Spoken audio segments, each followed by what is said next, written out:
ఇక భారత అంతరిక్ష రంగంలో మరో చారిత్రాత్మకమైన ఘట్టానికి శ్రీకారం చుట్టనుంది. దేశంలోనే తొలి ప్రైవేట్ ఆర్బిటల్ రాకెట్ విక్రమ్-1 నేడు శ్రీహరికోట నుంచి నింగిలోనికి దూసుకెళ్లడానికి సిద్ధంగా ఉంది. హైదరాబాద్కు చెందిన స్కైరూట్ ఏరోస్పేస్ అభివృద్ధి చేసిన ఈ రాకెట్ ప్రయోగం భారత ప్రైవేట్ స్పేస్ రంగానికి కొత్త అధ్యాయానికి నాంది పలకనుంది.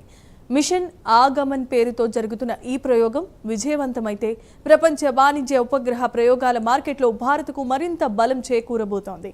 ఈ ప్రతిష్టాత్మకమైన ప్రయోగం ఉదయం 11:30 శ్రీహరికోటలో సతీష్ ధావన్ అంతరిక్ష కేంద్రం నుంచి జరగనుంది.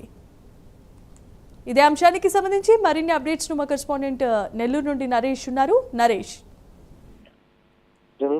ఇస్రో సరికొత్త అధ్యాయానికి శ్రీకారం చుట్టుందని చెప్పుకోవాలా. ఏదైతే ఇప్పటి వరకు కూడా ఇస్రో ప్రతిష్టాత్మకంగా చేపట్టినటువంటి అనేక ప్రయోగాలు కూడా విజయవంతంగా నింగిలోకి ప్రవేశపెట్టినటువంటి అధ్యయనం ఉంది. అయితే ఈసారి తొలిసారి ప్రైవేటు ఉపగ్రహ రాకెట్ ప్రయోగానికి సర్వం సిద్ధం చేశారు. మరి కాసేపట్లో అంటే 11:30 విక్రమ్-1 అనే ప్రైవేట్ ఉపగ్రహ రాకెట్ ను నింగిలోకి పంపించబోతున్నారు శాస్త్రవేత్తలు.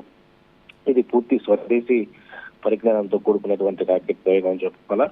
ఉదయం దీనికి సంబంధించి కౌంట్ డౌన్ కూడా నిన్న ఉదయం 6 గంటలకు ప్రారంభమైంది. ఈ యొక్క కౌంట్ డౌన్ ప్రక్రియ నిర్విరామంగా కూడా కొనసాగుతుంది. 11:30 లాంచ్ ప్యాడ్ నుంచి కూడా నిప్పులు కక్కుతూ విక్రమ్-1 రాకెట్ ప్రయోగాన్ని పూర్తి స్థాయిలో కూడా నింగిలోకి ప్రవేశపెట్టేందుకు కూడా అంత సిద్ధమైనటువంటి పరిస్థితి కనపడుతుంది. దీనికి ప్రత్యేకించి కూడా దీనికి సంబంధించిన ఒకసారి మనం చూస్తే హైదరాబాద్ కు చెందినటువంటి ఏదైతే రూట్ ఏరోస్పేస్ అనే ఒక ప్రైవేటు సంస్థ ఆధ్వర్యంలో దీన్ని రూపొందించడం జరిగింది. విక్రమ్-1 కక్షలోకి వెళ్ళనున్నారు. అయితే దీనికి సంబంధించి పూర్తి స్థాయిలో ఆగమాన్ అనే ఒక పేరును కూడా ఉపగ్రహానికి ఏర్పాటు చేశారు.